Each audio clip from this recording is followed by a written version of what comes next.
Bienvenidos al Translation Show, el programa en donde el traductor es el protagonista, y hoy vamos a hablar de un tema del cual todavía nunca habíamos hablado y que teníamos muchas ganas de hablar, que es el tema de la traducción de cómics. Nos van a acompañar hoy Juan José Martínez Sierra y Raúl Gisbert Cantó, que son profes de la Universidad de Valencia con un currículum enorme que pueden consultar en la parte de las notas de este video. Y bueno, antes que nada, gracias Juanjo, gracias Raúl por haberse tomado un ratito para charlar con nosotros, porque sabemos que a nuestros invitados del canal les va a encantar escuchar hablar de este tema. A nosotros también, Rafa, porque la realidad es que hablamos solamente y entrevistamos solamente a personas de cosas que nos interesan mucho, así que los primeros beneficiados vamos a ser nosotros. Bienvenidos al programa. Muchas gracias. Encantados de estar aquí con vosotros y bueno, encantados doblemente por estar con vosotros en lo personal y también porque soy gran fan del programa, que lo sepáis. Muchísimas gracias, de verdad, por estar aquí. De verdad que intentamos elegir muy bien a todos los entrevistados y siempre intentamos que sean la crème de la crème, ¿no, Damián? Como solemos decir, de las distintas especialidades. Y para traducir, además para hablar de traducción de cómics, que es un tema bueno, pues que plantea muchos interrogantes, del que sabemos que en investigación pues todavía hay mucho camino por recorrer y que siempre genera muchas curiosidades. Cualquier estudiante de traducción, a poco que se meta un poquito en literaria o en audiovisual, siempre el tema de la traducción de cómics está ahí.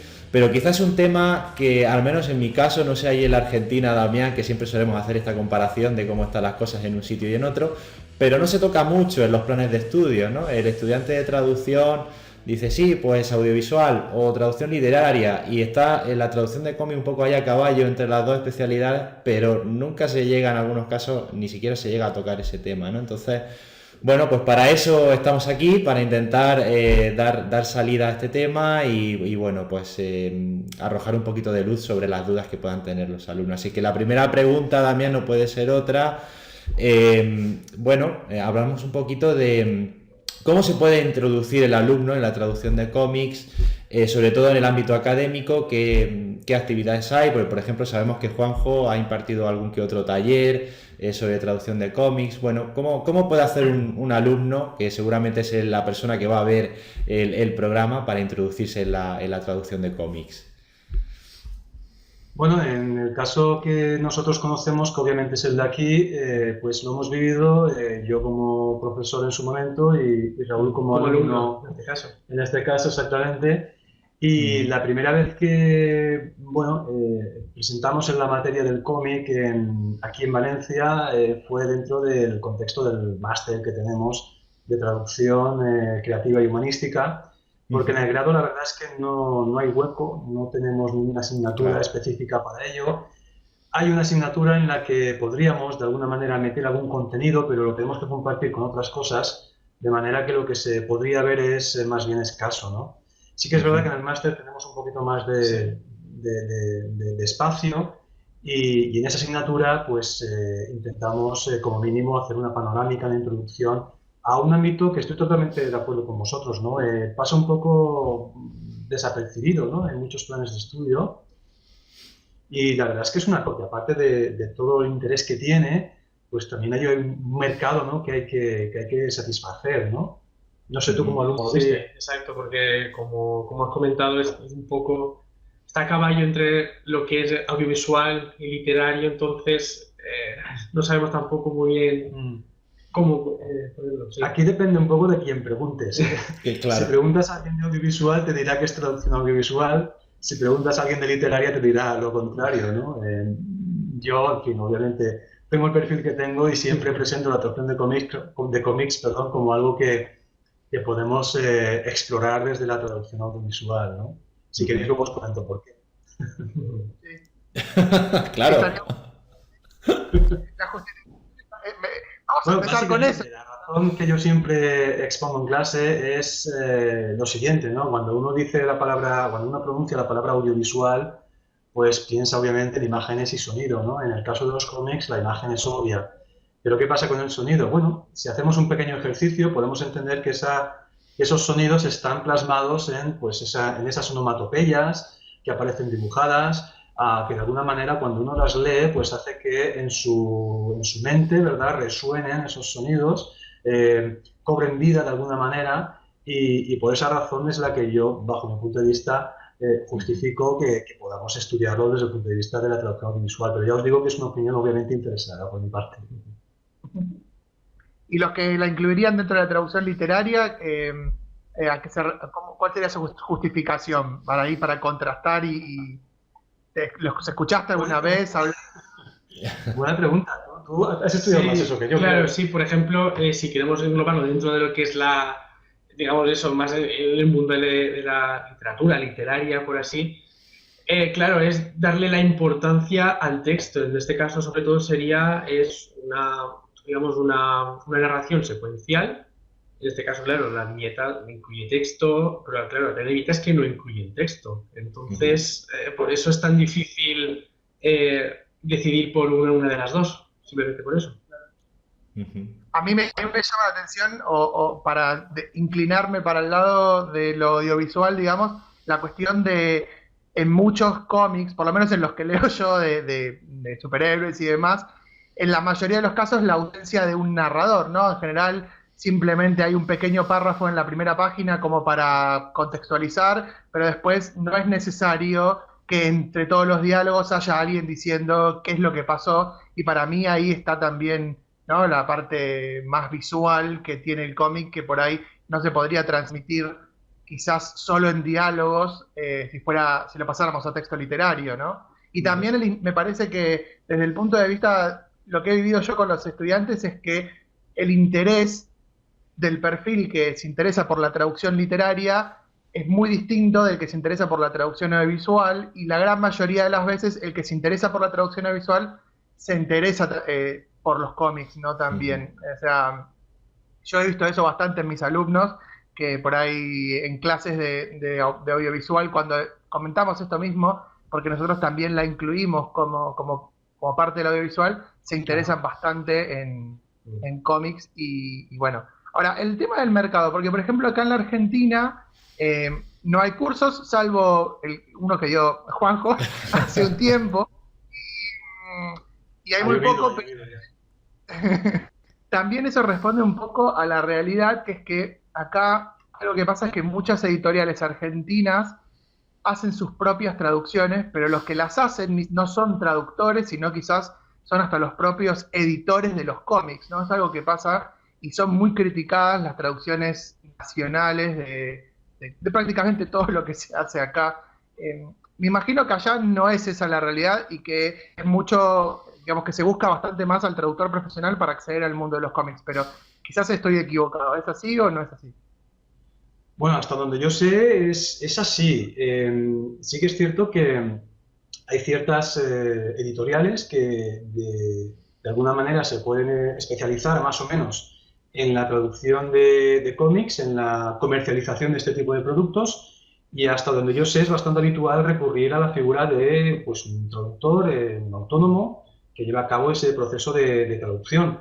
Aquí, por ejemplo, en España, por nombrarte algunas, tenemos editoriales como FC, por ejemplo, que tengo datos, por ejemplo, del año pasado. Entre FC y Panini Comics se tradujeron prácticamente el 50% de todo el cómic importado en lengua inglesa. Luego también tenemos otras editoriales que trabajan o manejan un volumen algo menor, como por ejemplo Norma Editorial, que traduce desde el francés, el inglés también y el japonés. Planeta, sobre todo el inglés, y alguna que está, digamos, especializada en traducir desde el japonés, como puede ser Ibrea. En definitiva, se trata de un mercado en el que fundamentalmente las editoriales trabajan con profesionales del sector que llevan a cabo las traducciones. Cierta, no sé si decir especialización, dependiendo un poquito de la lengua origen de ese producto.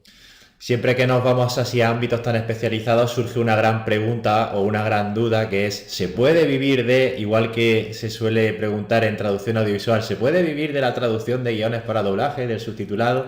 Pues me pregunto, es inevitable, ¿se puede vivir exclusivamente de la traducción de cómics o es un servicio adicional que puede tener un traductor autónomo junto con, por ejemplo, ser traductor literario y audiovisual. ¿Qué sería, según lo que podáis conocer vosotros del mercado, lo más ideal como para poder vivir o que la traducción de cómics forme parte digamos, de la economía de un traductor, suponiendo una fuente de ingresos importante? Hombre, lo de si se puede vivir de la traducción es una pregunta que siempre está ahí. Desde luego. Respuesta obvia. Claro que se puede vivir de la traducción, no todos conocemos casos que viven de la traducción. Luego ya la siguiente pregunta es la que tú formulas, es decir, ¿se puede vivir solamente de un mercado de la traducción o de un tipo, vamos a decir, de traducción?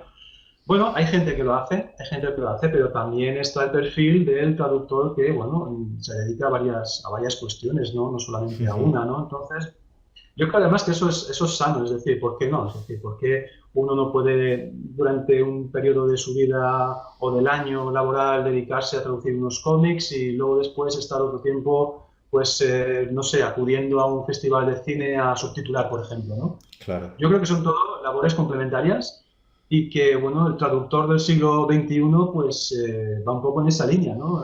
Multitareas, ¿no? Ser capaz, independientemente de que más o menos se puede especializar en algo, pero ser capaz también de afrontar diferentes encargos de traducción, diferentes propuestas de traducción. Y la de los cómics puede ser una más, ¿por qué no?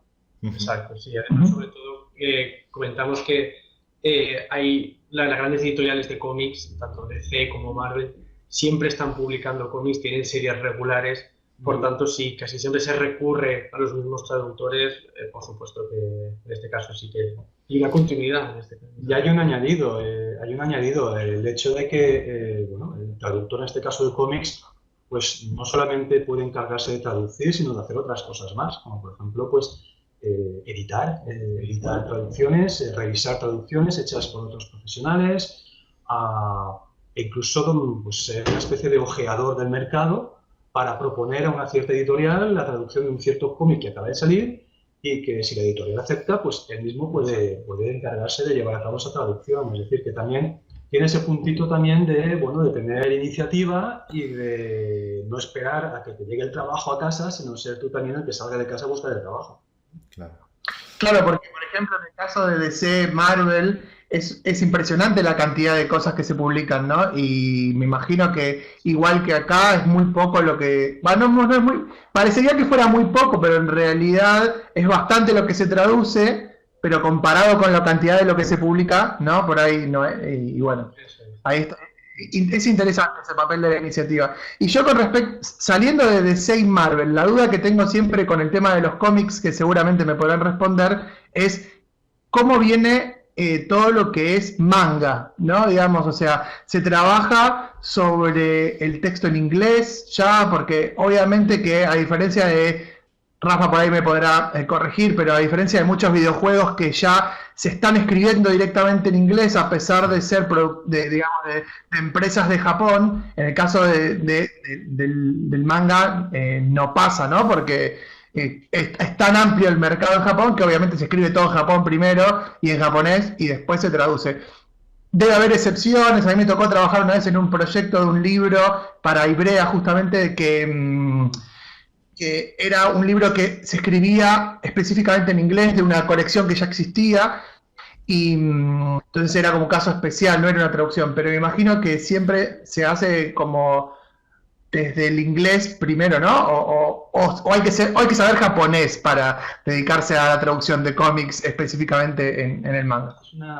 Es una pena que no esté aquí hoy con nosotros Luis Alís. Luis Alís, estaba pensando en él también. Luis es compañero también del departamento y él sí que ha trabajado activamente con la traducción de mangas y nos daría la respuesta exacta, ¿verdad? Sí, yo creo que, porque alguna vez que sí que compartí también despacho, creo que él sí que le hizo alguna vez traduciendo directamente del japonés. Sí. Directamente. Sí. Lo que no sabría decirte es el volumen. Eso sí que sé que se dan las dos situaciones, tanto traducir directamente del japonés como traducir de una lengua intermedia, como puede ser la del inglés. Lo que no tengo son los datos, es decir, no sabría decirte qué volumen, qué porcentaje supone traducir directamente del japonés frente a la otra opción, ¿no? Lo que sí que, por ejemplo, puedo comentarte son datos que tengo bastante recientes sobre la procedencia de los cómics aquí en España. Leía un estudio no hace mucho de de la procedencia de dichos productos en el periodo 2000, creo que era 12 o 13, 2017.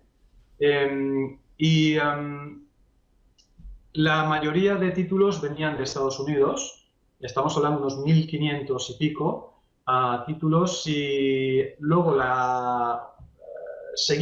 después teníamos títulos europeos, ¿qué te diré? Unos 800 y pico, de los cuales la mitad era producción propia, producción española. Y luego en tercer lugar venían precisamente los manga, lo asiático, ¿no? Ya muy lejos ya, pues, Francia, Bélgica, pero ya con números bastante reducidos. Es decir, que aquí en España, desde luego, el mercado claramente está dominado por, en primer lugar, el cómic de Estados Unidos, seguido después, yo casi diría, de la producción propia, y en tercer lugar, el manga. O sea que, suponiendo que el manga se tradujera de japonés, estaríamos hablando que en primer lugar están los traductores de inglés-español y en segundo lugar los traductores de japonés-español, digamos. O sea, en cuanto a mercado. Lo que habría que ver es, ya te digo, de ese porcentaje o de ese número de manga que llegó a España, cuánto se tradujo desde el japonés y cuánto se tradujo desde el inglés, que es el dato que yo sinceramente desconozco. Yo me preguntaba porque en el caso que me pasó a mí es una serie que tiene, creo que son 7 libros y 6 libros se tradujeron desde el japonés y el que me tocó a mí era el único que se había traducido del inglés. Entonces digo, bueno, debe pasar. Y además es una duda que también tengo porque justamente lo que me pasa con los alumnos es que los que se interesan en la traducción de cómics curiosamente no son tanto los fanáticos de DC y de Marvel, sino los fanáticos del manga, y que siempre tienen esa duda de si estudio o no estudio japonés, ¿no? Porque también me quiero dedicar específicamente a eso, también está ese sueño, ¿no? Yo quiero ser traductor de cómics y solo de manga, pero bueno, quieren estar ahí preparados. En lo que sí que estaremos de acuerdo es que, hombre, sería lo más deseable, ¿no? Claro. Que las traducciones directamente del japonés y que no hubiese, digamos, ese momento intermedio, ¿no? Es como si tú, pues, haces unos subtítulos a partir de la versión doblada de una película, ¿no? Vas a perder cosas por el camino. Pues aquí pasa un poco lo mismo, pienso yo. Lo ideal sería eso, pero claro, hay que ver cómo está el mercado también. Ver si ese mercado, pues, dispone de los profesionales que conozcan el japonés el número suficiente como para ocuparse de toda la producción que nos puede llegar. Lleva mucha gente también que le gusta el manga, estudia japonés debido a eso, a que le gusta el manga y tiene esa necesidad de me gustaría leer un manga y saber, directamente entenderlo en la lengua origen. Normalmente el lector de manga suele ser un gran aficionado a la cultura japonesa. Eso es. Al menos en mi experiencia, lo que yo me he encontrado. Sí. No, y busca aprender a partir de la lectura, ¿no? Bueno, ¿qué les parece si nos metemos, Rafa, en las cuestiones ya del cómic tradicional que pueden tener que ver con la traducción en sí, ¿no? Digamos, o sea, que Raúl, vos creo que estás estudiando eso para la tesis y de todas las cuestiones que tienen que ver con los análisis lingüísticos traductológicos, pero además la problemática, ¿no? que puede surgir desde el aspecto cultural. Bueno, pero quisiera que igual empecemos con las cosas más sencillas, por ejemplo, las onomatopeyas, o qué tipo, las restricciones, cuáles son, digamos, las cosas que se enseñan en esos primeros pasos para tener en cuenta, para meterse en el mundo de la traducción de cómics. Sí, bueno, claro, por ejemplo, es esto, en un cómic manda tanto la imagen como el texto. Entonces ahí, claro, pueden surgir una gran problemática directamente desde viñetas que están, digamos, ilustrando un texto y al revés, un texto que está describiendo esa imagen. Entonces, directamente ahí ya puede haber una problemática, imagino. Claro, por ese motivo también antes comentaba yo que tiene sentido considerar a los cómics desde el prisma de la traducción visual, porque precisamente esa unión tan fuerte entre la imagen y la palabra, ¿no? Ese lenguaje, digamos, logoicónico, es una clara conexión con el texto audiovisual tal y como lo conocemos, ¿no? Y de hecho, cuando uno empieza a mirar cuáles son las principales problemáticas de la traducción para cómics, encuentra, por ejemplo, muchísimos puntos de unión o de coincidencia con, por ejemplo, la subtitulación. El tema del espacio, por ejemplo, ¿no? En la subtitulación tenemos 2 líneas de X caracteres, ¿verdad? Por subtítulo, en los cómics tenemos unos bocadillos, unos globos. y la traducción tiene que caber ahí, como se suele decir, ¿no? Entonces, las conexiones son muy variadas desde el punto de vista restrictivo, léase espacio, léase también elementos culturales, pues el tratamiento básicamente el que puede ser en cualquier otra modalidad de traducción audiovisual, ¿no? Ver un poco también cuál es la tónica de esa publicación, hacia dónde quiere llevar esos elementos culturales, si los quiere adaptar, si no los quiere adaptar, etcétera, etcétera, ¿no? Comentabas onomatopeyas, las onomatopeyas están ahí, han sufrido también una cierta evolución al cabo de los años, ¿no? Aquí en España, por ejemplo, pasamos de tener en el siglo XX, en mitad del siglo XX, por ejemplo, una gran entrada de onomatopeyas originales de la lengua inglesa, fundamentalmente pues porque no teníamos todavía la madurez necesaria para crear las nuestras propias, por la razón que fuera. Sin embargo, eso después ha ido evolucionando y ahora te encuentras frente a multitud de onomatopeyas que nos van entrando, otras que nos entraron en su momento y que ya hemos asumido como propias, y una cierta reivindicación también en ocasiones de las autóctonas frente a las que han podido llegar aquí mediante un proceso de contagio cultural, si se quiere llamar así. En todo caso, la casuística es muy grande, insisto, y como en todo encargo de traducción hay que tener muy bien el qué, el para quién, el cómo, etcétera, etcétera, etcétera, ¿no? Claro. Insisto en establecer muchísimas conexiones con otras prácticas, como puede ser la subtitulación. Yo lo veo bastante claro, ¿no? Bastante claro. Sí. Siguiendo con la subtitulación, Juanjo, por ejemplo, los que nos dedicamos a esto sabemos que las productoras suelen tener como unas guías de estilo, como una serie de pautas, que suelen ser ya, que con el tiempo, digamos, han evolucionado y ya se han convertido como en algo que todos tenemos que conocer. ¿Sabéis si ocurre lo mismo en la traducción de cómics? Es decir, las editoriales tienen guías de estilo que envían a los traductores para que cumplan punto por punto con lo que les piden. Sí, hasta donde yo sé, sí, exacto, eso es. Hay manuales de estilo y hay incluso vademecums para los nombres de los personajes, sobre todo en series largas, en fin, claro, series largas que conoces mucho. Exacto, pero por eso, por el hecho de la continuidad. Si empezamos una serie, aunque tengamos varios traductores, tienen que mantener siempre, digamos, todo el contenido. Sí. Por tanto, Claro, pero ahí cómo funciona, porque por ejemplo, en audiovisual es sencillo, porque bueno, esta serie tiene 5 temporadas. Ahora, en cómic lo que pasa es que una serie tiene 50 años, no 5 temporadas. Entonces, claro. ¿Cómo se maneja? ¿Suele haber cambios o realmente son vademecums importantes con la historia arriba de ese cómic? Yo pienso en cómics de Marvel y demás, que mismo los que sigo yo, que muchos tienen 30, 40, 50 años. Obviamente que hay series nuevas, pero la gran mayoría de los más conocidos tienen un historial largo, ¿no? Sí, no, básicamente esto, por ejemplo, los casos de los primeros superhéroes, Batman y Superman, por ejemplo, claro, tiene que haber una conexión entre los cómics de los años 40, por ejemplo, que cuando empezaron, 38, 39, hasta ahora, claro, siguen siendo los mismos personajes, sigue habiendo, digamos, el mismo contexto, por tanto, eso se tiene que mantener, claro. Además es que se puede dar el caso, por ejemplo, de que un personaje aparezca de manera más o menos puntual, desaparezca y luego después, pasados no sé cuántos años, vuelva a aparecer. Claro. Y claro, efectivamente, hay que saber cómo llamar a ese personaje, ¿no? Y aquí en España ha pasado una cosa muy, muy curiosa que no sé si pasaría también en Argentina, y es que ha habido también una especie de evolución respecto al tratamiento de los personajes, ¿no? de los cómics, ¿no? Aquí pasamos del siglo pasado de una tendencia a traducir, ¿no?, al español el nombre de ciertos personajes. Pues en fin, el caso de los superhéroes es muy claro, ¿no?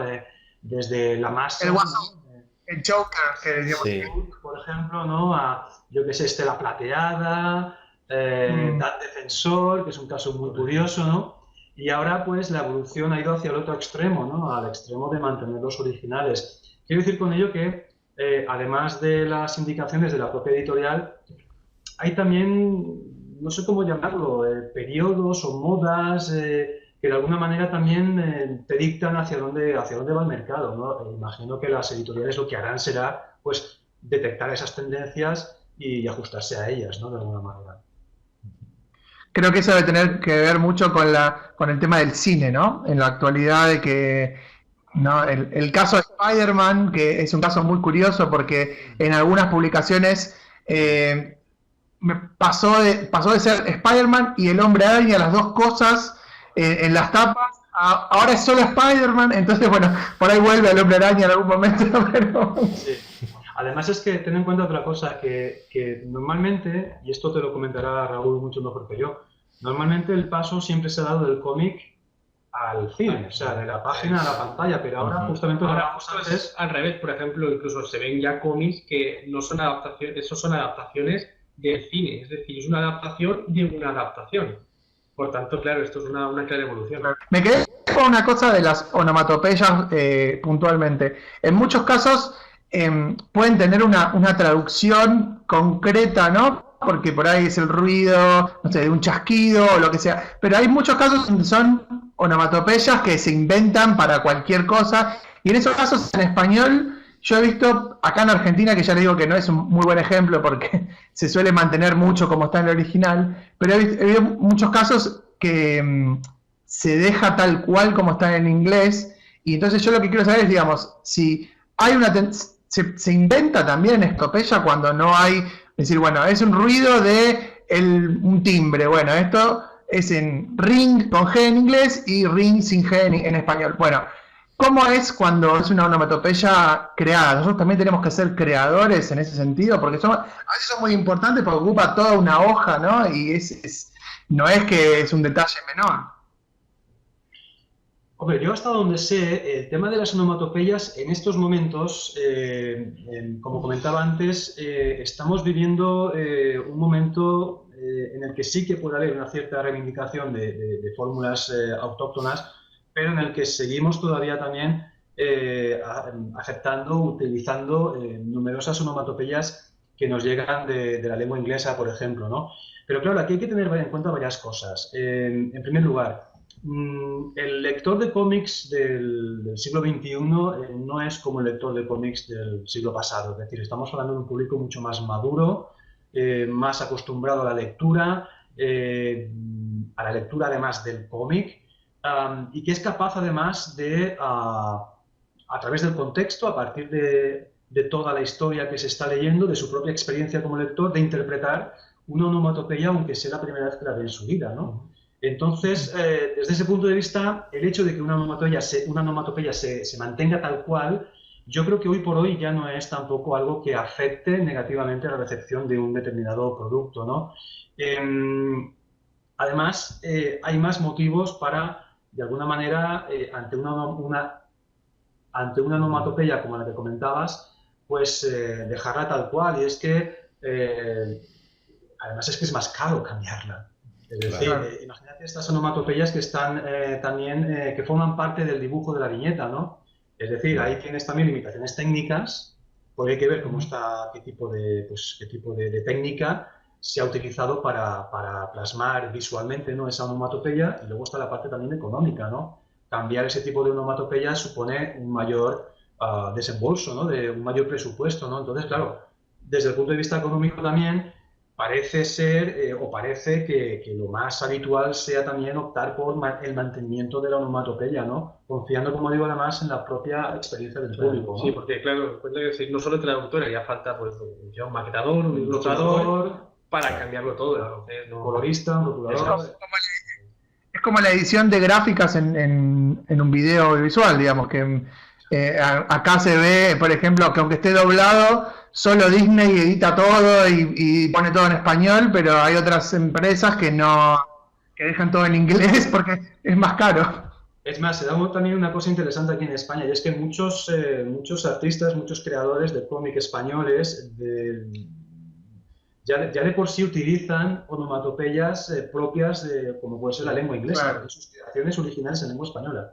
Ha habido ya tal contagio o tal exposición que ya de alguna manera forman parte de lo esperable, ¿no?, en un cómic, con lo cual tampoco me parece una cuestión que nos deba especialmente preocupar, ¿no?, el tema de las onomatopeyas en este momento, ya digo, con el grado de madurez que tiene el público, en este caso español.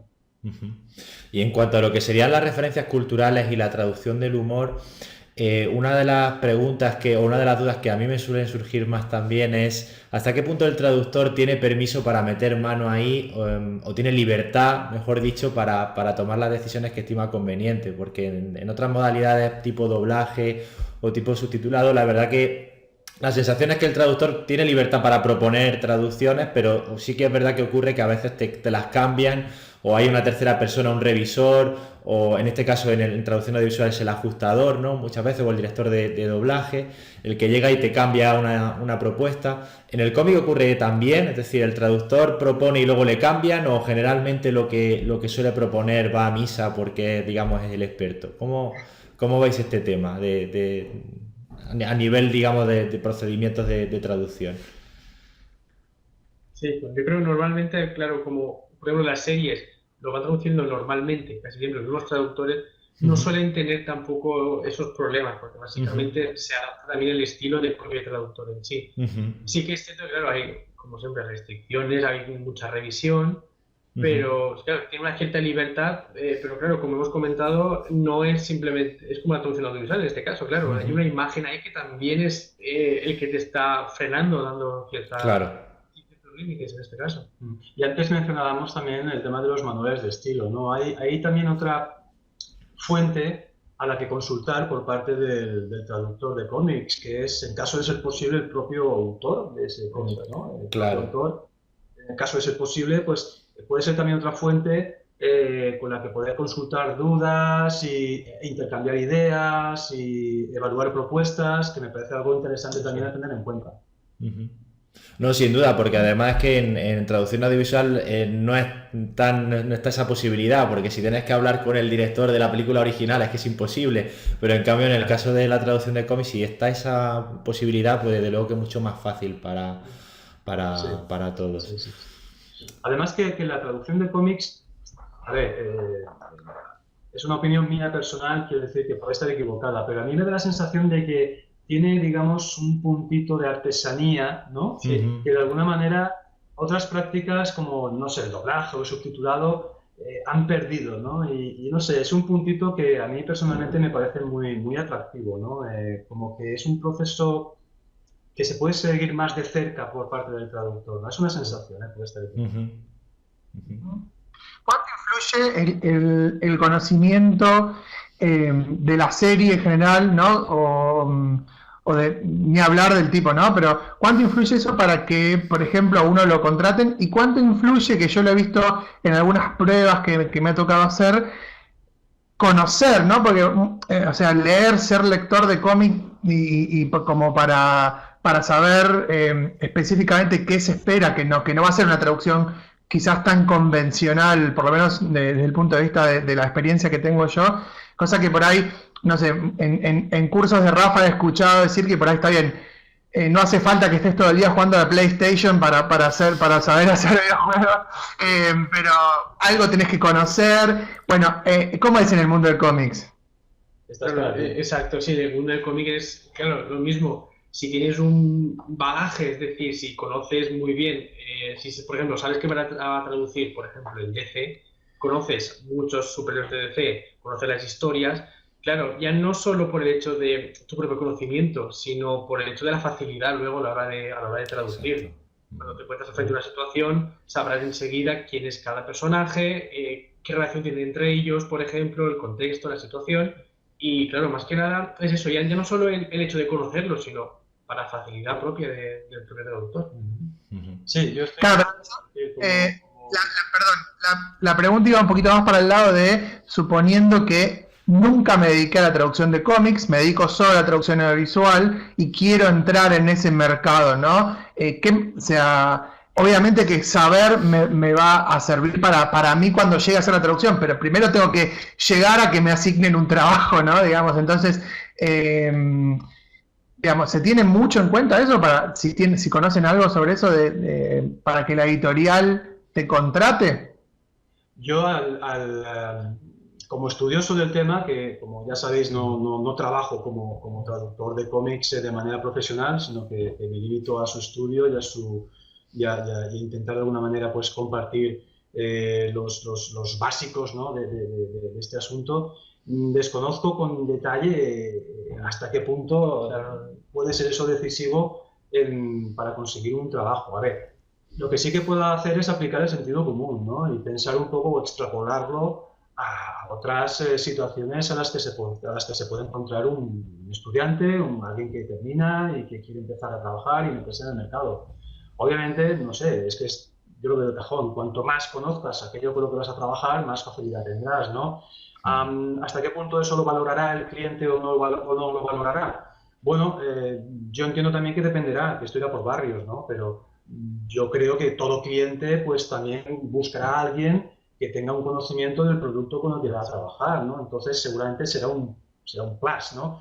¿Significa eso que si nunca he hecho cómics o no he sido lector de cómics no puedo trabajar en cómics? No, es decir, se tratará simplemente de que igual tienes que atravesar un pequeño proceso de reciclaje o de formación al respecto, pero es decir, nada diferente a lo que tendrías que hacer para dedicarte, por ejemplo, al mundo de los videojuegos si nunca has sido un jugador de videojuegos, ¿no? Sí que es verdad, lo decías tú antes, ¿no? Sobre todo en el ámbito de los videojuegos, ¿no? Esa pregunta la he escuchado yo muchas veces, ¿no? ¿Para traducir videojuegos hay que ser jugador de videojuegos?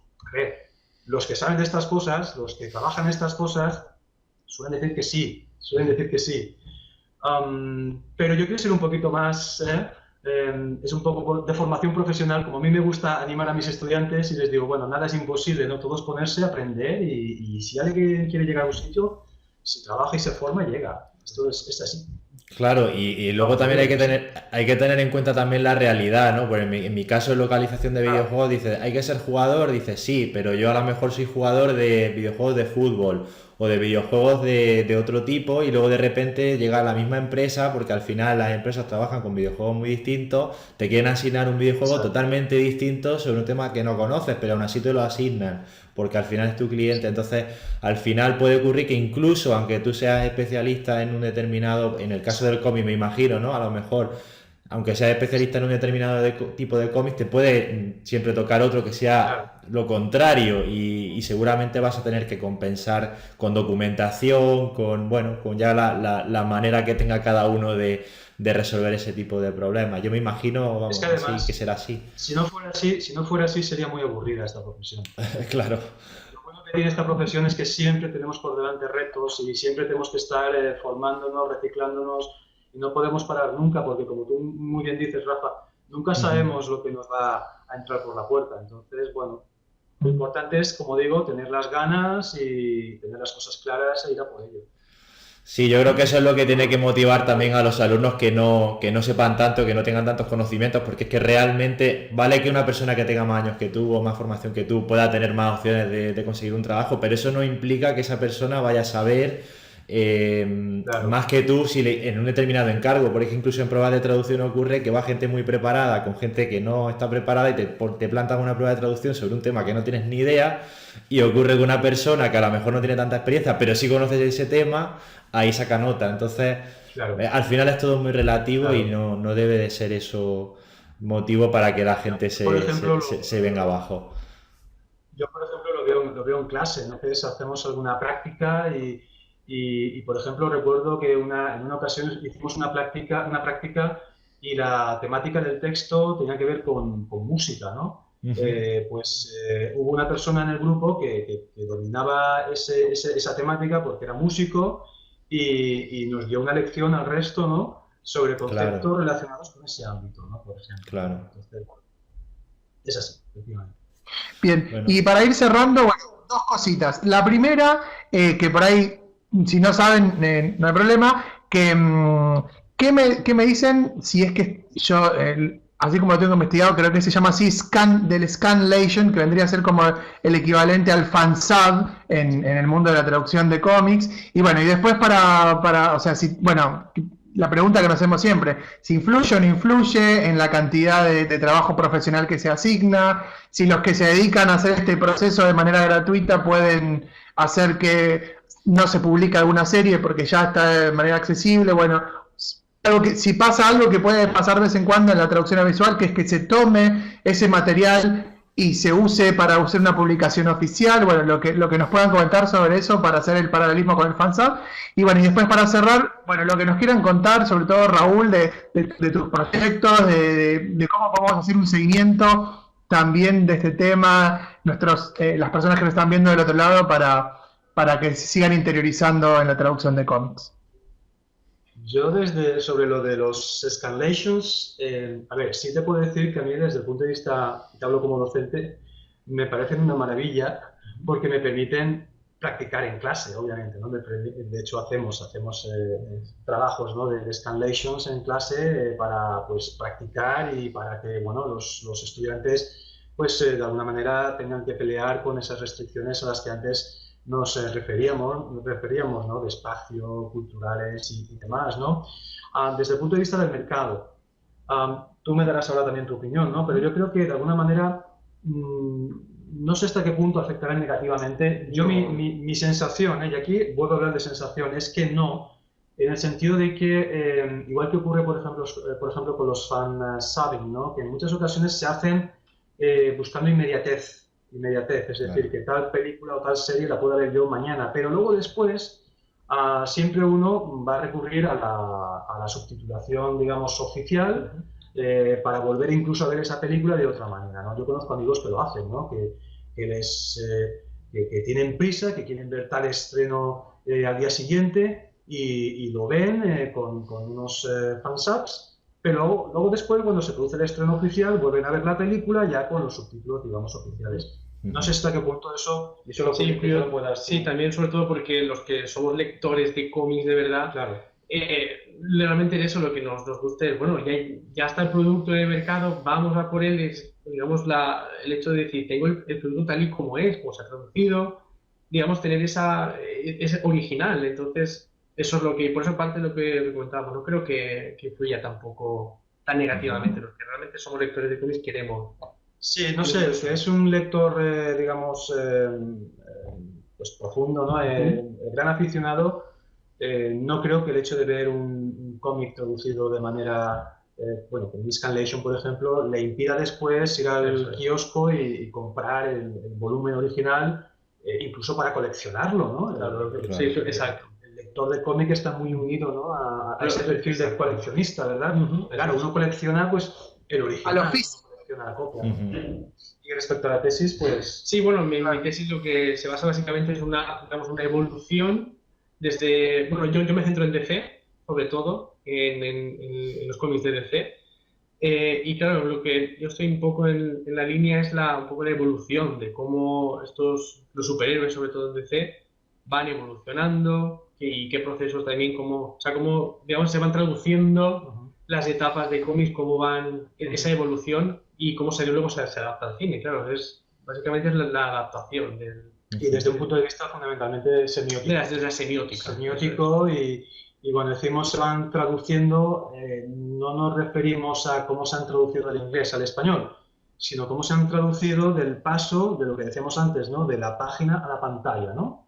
Es decir, cómo ha habido una evolución dentro de esos personajes en la propia serie de cómic, cómo eso después se ha trasladado a la pantalla y cómo ha habido también una nueva evolución dentro de la pantalla, ¿no? Eso pues desde los años 60. Sí, bueno, exacto, desde la primera serie de películas de Batman, esta que era muy cómico, a lo que, por ejemplo, es ahora Batman, por ejemplo, es un caso.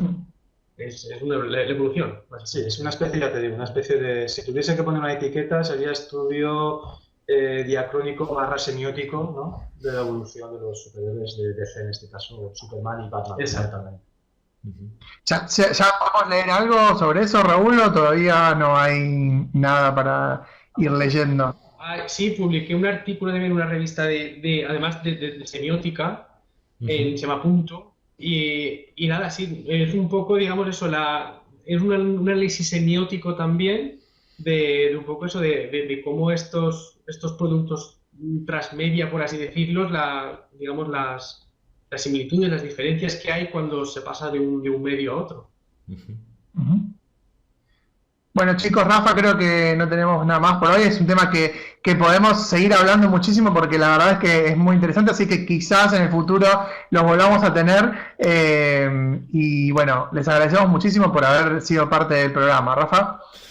Pues sí, muchas gracias chicos por haber venido, por haber hablado de un tema sobre el que particularmente la verdad no tenía mucha idea, más allá de digamos de la curiosidad, ¿no? que solemos tener los que nos dedicamos también a audiovisual, y nada, y espero contar con vosotros para futuros programas, si no para traducción de cómics, para audiovisual, que es un tema que también nos gusta mucho aquí, así que muchas gracias. Nada, nosotros encantados, muy, muy honrados de que nos hayáis invitado a formar parte de este programa de hoy, y bueno, simplemente me gustaría reiterar lo que comenté hace un momentito, ¿no? Yo soy estudioso de este asunto, pero no soy profesional del mismo, por lo tanto, si he dicho alguna barbaridad, que me perdonen, por favor, que no me fusilen. Porque yo sigo aprendiendo, lógicamente, cada día más, y de eso se trata, ¿no? Exacto. Sí. Sumándose. Un placer haber estado con vosotros.